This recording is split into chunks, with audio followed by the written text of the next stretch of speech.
വികസന പ്രവർത്തനങ്ങൾക്ക് സംഭാവനകൾ സ്വീകരിക്കാൻ തദ്ദേശ വകുപ്പിന്റെ നീക്കം.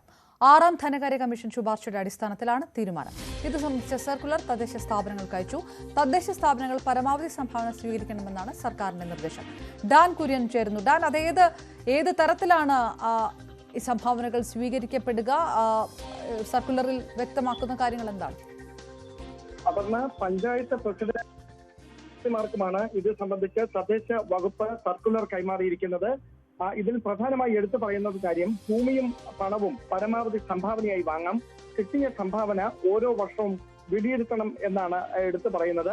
സംഭാവന നൽകാൻ സന്നദ്ധരായ വ്യക്തികളുള്ള നാടാണ് കേരളമെന്നും സർക്കുലറിൽ പരാമർശമുണ്ട്. 6ാം ധനകാര്യ കമ്മീഷന്റെ ശുപാർശയുടെ അടിസ്ഥാനത്തിലാണ് ഇങ്ങനെയൊരു നടപടി.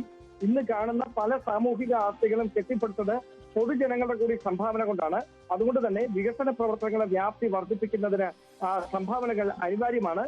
ഭരണകാലയളവിൽ സംഭാവനകൾ സമാഹരിക്കുന്നതിന് പദ്ധതികൾക്ക് രൂപം നൽകണമെന്നും ഈ പഞ്ചായത്ത് പ്രസിഡന്റുമാർക്കും സെക്രട്ടറിമാർക്കും അയച്ചിരിക്കുന്ന ഈ സർക്കുലറിൽ പരാമർശമുണ്ട്. സ്പോൺസർഷിപ്പ് പരമാവധി പ്രോത്സാഹിപ്പിക്കണം.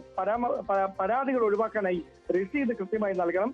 ഒരു പ്രത്യേക ആവശ്യത്തിന് സമാഹരിച്ച സംഭാവന അതേ ആവശ്യത്തിന് മാത്രമായി വിനിയോഗിക്കണമെന്നും ഇതിൽ എടുത്തു പറയുന്നുണ്ട്.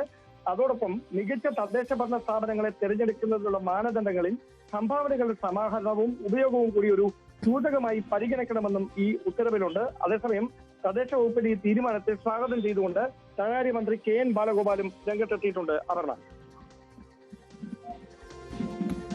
ഏത് തരത്തിലാണ് ഈ പുതിയ തീരുമാനത്തോട് പ്രതിപക്ഷത്തിന്റെ ഒരു സമീപനം? ഏത് തരത്തിലാണ് ഡാന്? എന്തെങ്കിലും അങ്ങനെയുള്ള പ്രതികരണങ്ങൾ ഇതിനു മുമ്പ് ഉണ്ടായിരുന്നോ?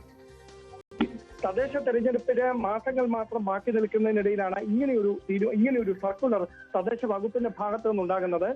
അതുകൊണ്ട് തന്നെ പ്രത്യക്ഷത്തിൽ ഈ ഒരു തീരുമാനത്തിനെതിരായ ഒരു സമീപനം പ്രതിപക്ഷത്തിന്റെ ഭാഗത്തു നിന്ന് ഉണ്ടാകാനുള്ള സാധ്യത നന്നേ കുറവാണ് എന്ന് വേണം പറയാൻ. കാരണം ഇങ്ങനെയൊരു, അതായത് ജനങ്ങൾക്ക് കൂടി ഉപകാരപ്രദമാകുന്ന തരത്തിലേക്ക് ഈ സംഭാവനകൾ സ്വീകരിച്ചുകൊണ്ട് ജനങ്ങൾക്ക് ഉപകാരപ്രദമാകുന്ന തരത്തിലേക്ക് അതിന്റെ വിനിയോഗം നടപ്പിലാക്കണമെന്ന് ഈ സർക്കുലറിൽ എടുത്തു പറയുന്നുണ്ട്. ഒരുപക്ഷെ പ്രതിപക്ഷം മുമ്പോട്ട് വെക്കുന്ന കാര്യം, ഇങ്ങനെ ശേഖരിക്കുന്ന പണം കൃത്യമായി ജനങ്ങളുടെ അടിസ്ഥാന ആവശ്യങ്ങൾ നിവർത്തിക്കുന്നതിന് വേണ്ടി തന്നെ ഉപയോഗിക്കുന്നതെന്ന് ഉറപ്പുവരുത്തുന്നതിനുള്ള നടപടികൾ സ്വീകരിക്കണമെന്നതായിരിക്കും. എന്തായാലും സർക്കാരിന്റെ ഭാഗത്തുനിന്ന് പൊതുവെ സ്വാഗതാർഹമായൊരു നടപടി ഉണ്ടായിരിക്കുന്നു. അവിടെയാണ് ധനകാര്യമന്ത്രി അടക്കം, പ്രത്യേകിച്ച് കമ്പനികളുടെ CSR ഫണ്ട് അടക്കം ഇത്തരം കാര്യങ്ങൾക്ക് വേണ്ടി പ്രയോജനപ്പെടുത്തണമെന്നൊരു നിർദ്ദേശം മുമ്പോട്ട് വെച്ചുകൊണ്ട് രംഗത്തെത്തിയിരിക്കുന്നത്.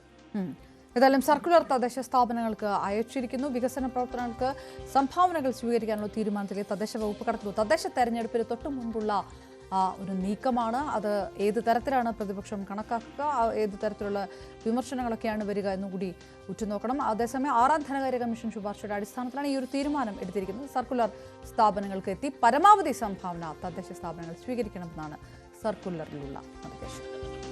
ഇപ്പോൾ മുൻമന്ത്രി ശ്രീ തിരുവഞ്ചൂർ രാധാകൃഷ്ണൻ നമുക്കൊപ്പം ചേരുന്നു. ശ്രീ തിരുവഞ്ചൂർ രാധാകൃഷ്ണൻ, വികസന പ്രവർത്തനങ്ങൾക്ക് തദ്ദേശ വകുപ്പ് തന്നെ സംഭാവനകൾ സ്വീകരിക്കാനുള്ള ഒരു നീക്കത്തിലേക്ക് ആ സർക്കുലർ തദ്ദേശ സ്ഥാപനങ്ങൾക്ക് കിട്ടുകയും ചെയ്തിരിക്കുന്നു. പരമാവധി സംഭാവന സ്വീകരിക്കണമെന്ന് സർക്കാർ ആവശ്യപ്പെടുകയും ചെയ്യുന്നു. തദ്ദേശ തെരഞ്ഞെടുപ്പ് വരുന്ന ഒരു സാഹചര്യത്തിൽ ഈ നിർദ്ദേശത്തെ, ഈ നീക്കത്തെ എങ്ങനെ കാണുന്നു കോൺഗ്രസ്? സ്വാഭാവികമായിട്ടും നമ്മുടെ സാമ്പത്തിക രംഗത്തൊരു വേറൊരു രൂപത്തിലുള്ള അപ്രോച്ചാണ് ഇത് വരുന്നത്. വികസന പ്രവർത്തനത്തിലെ ക്രൗഡ് ഫണ്ടിങ് എന്നുള്ള സിസ്റ്റത്തിലേക്ക് വരുന്നു എന്നാണ് ഞാൻ മനസ്സിലാക്കുന്നത്. അങ്ങനെ വരുവാണെങ്കിൽ അതിൻ്റെ അക്കൗണ്ടബിലിറ്റി ഒരു പ്രധാനപ്പെട്ട ഘടകമാണ്. ആ അക്കൗണ്ടബിലിറ്റിയിൽ ഗവൺമെന്റ് ഓഫ് ഇന്ത്യ, സംസ്ഥാനത്തെ ഗവൺമെന്റ്, അതോടൊപ്പം തന്നെ നമ്മളുടെ ഓഡിറ്റ് ഡിപ്പാർട്ട്മെന്റ്, ഇവർ കൂടി അതിന് കൺസേൺ കൊടുത്തില്ലെന്ന് വരികിൽ സ്വാഭാവികമായിട്ടും അതിനകത്ത് ഒത്തിരി മിസ്അപ്രോപ്രിയേഷൻസ് ഉണ്ടാകും. കറക്റ്റായിട്ടുള്ള നിലയിലേക്ക് പോകില്ല. കള്ളപ്പണം വെളുപ്പിക്കുന്നതിന് വേണ്ടിയുള്ള സാധ്യതയായി ചിലപ്പോൾ അത് ചില ആളുകൾ ദുരുപയോഗം ചെയ്തു എന്ന് വരാം.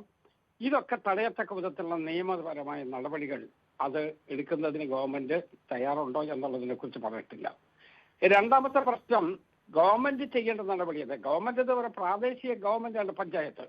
അതല്ലാതെ പഞ്ചായത്തിനെ വേറൊരു രൂപത്തിൽ കാണുന്നത് ശരിയല്ല. 73-74 ഭരണഘടനാ ഭേദഗതിക്ക് ശേഷം ഗവൺമെന്റിൻ്റെതായ പവേഴ്സ് ഉണ്ട് നമ്മളുടെ പഞ്ചായത്തുകൾക്ക്. ആ പഞ്ചായത്തുകൾക്ക് കൊടുക്കേണ്ട പണം ഇതുവരെ കൊടുത്തിട്ടില്ല എന്നുള്ളതാണ് പ്രധാനപ്പെട്ട പ്രശ്നം. കഴിഞ്ഞ ഫിനാൻഷ്യൽ ഇയറിൽ പോലും യഥാർത്ഥത്തിൽ അവർക്ക് കൊടുക്കേണ്ട പണം കൊടുത്തില്ല. അവരെ വിട്ട് വിഷമിപ്പിക്കുകയായിരുന്നു ഉണ്ടായത്. 2-3 പ്രാവശ്യം അവരുടെ ബജറ്റിൽ അവർക്ക് അനുവദിച്ചിരുന്ന തുക പോലും വെട്ടിക്കുറച്ചിട്ടുണ്ട്. അങ്ങനെ അവർക്കുണ്ടായിരുന്നതെല്ലാം വെട്ടിച്ചുരുക്കുകയും അവരുടെ കയ്യിൽ അവശേഷിക്കുന്ന തുകയിൽ ഇന്ന പദ്ധതികൾ ചേർക്കണം എന്ന് പറഞ്ഞ് ഗവൺമെന്റ് ഇൻസ്ട്രക്ട് ചെയ്യുകയും അത് ചെയ്യാത്ത പഞ്ചായത്തുകളെ കണ്ണുരുട്ടി കാണിക്കുകയും ചെയ്യുന്ന ഒരു പ്രാകൃത സമ്പ്രദായം ഇവിടെ നിലവിൽ നിൽക്കുകയാണ്. ഇപ്പോഴും അവരോട് പറയുന്നു വികസന പ്രവർത്തനത്തിൽ നിങ്ങൾ തന്നെ ഫണ്ട് പിരിച്ചോ എന്ന് പറഞ്ഞാൽ ഗവൺമെന്റ് ഒന്നും കൊടുക്കത്തില്ല. ഗവൺമെന്റ് ഈ ഉത്തരവാദിത്വം ഈ പഞ്ചായത്തിന്റെ തലയിലേക്ക് കെട്ടിയേൽപ്പിക്കുന്നു എന്ന് വേണം നമുക്ക് മനസ്സിലാക്കാൻ. നന്ദി. ശ്രീ തിരുവഞ്ചൂർ രാധാകൃഷ്ണനാണ്. ഇതിൽ കൂടുതൽ ഓഡിറ്റിംഗ് നടക്കണം എന്നുള്ളൊരാവശ്യം കൂടി അദ്ദേഹത്തിന്റെ ഭാഗത്ത് നിന്ന് ഉണ്ടാകുന്നു. മറ്റു വാർത്തകളിലേക്ക് വരാം. ഒരു ഇടവേള കൂടി. News desk.